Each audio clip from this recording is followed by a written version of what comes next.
पृथ्वी पर पाप। परमेश्वर ने आदम और हव्वा को बनाया और अदन के बगीचे में उनकी सभी जरूरतें पूरी की। जानवरों की तरह उन्हें कपड़ों की कोई जरूरत नहीं थी, फिर भी उन्हें शर्म नहीं आती थी। सांप सभी जानवरों में सबसे चतुर था। एक दिन उसने हव्वा से कहा, क्या यह सच है कि परमेश्वर तुम्हें बगीचे के सभी पेड़ों का फल खाने नहीं देगा?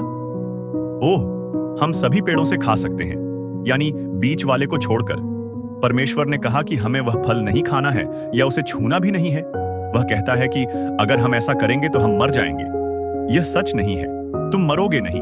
भगवान ने तुमसे ऐसा इसलिए कहा क्योंकि वह जानता है कि यदि तुम वह फल खाओगे तो तुम उसके जैसे बन जाओगे, अच्छे और बुरे दोनों को जानकर।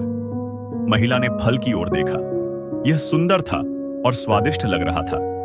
उसने सोचा, अगर मैं यह फल खाऊंगी तो यह मुझे बुद्धिमान बना देगा। इसलिए उसने फल लिया और खा लिया। फिर उसने आदम को कुछ दिया और उसने भी खाया। अचानक उन्हें एहसास हुआ कि वे नग्न हैं।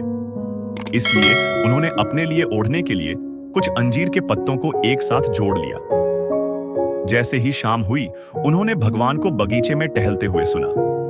अचानक उन्हें एहसास हुआ कि वे भगवान से डरते हैं, इसलिए वे पेड़ों के बीच छिप गए। आदम, तुम कहां हो? आदम जानता था कि उसे उत्तर देना होगा। उसने कहा, हे प्रभु, मैंने तुझे बगीचे में चलते हुए सुना और मैं डर गया क्योंकि मैं नंगा था, इसलिए मैं छिप गया। तुमसे किसने कहा कि तुम नग्न हो? क्या तूने उस वृक्ष का फल खाया जिसका फल मैंने तुझसे न खाने को कहा था?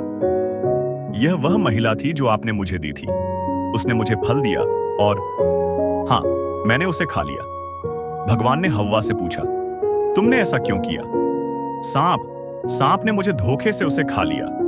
भगवान सांप की ओर मुड़े और कहा, क्योंकि तुमने ऐसा किया है, तुम सभी जानवरों से अधिक शापित हो।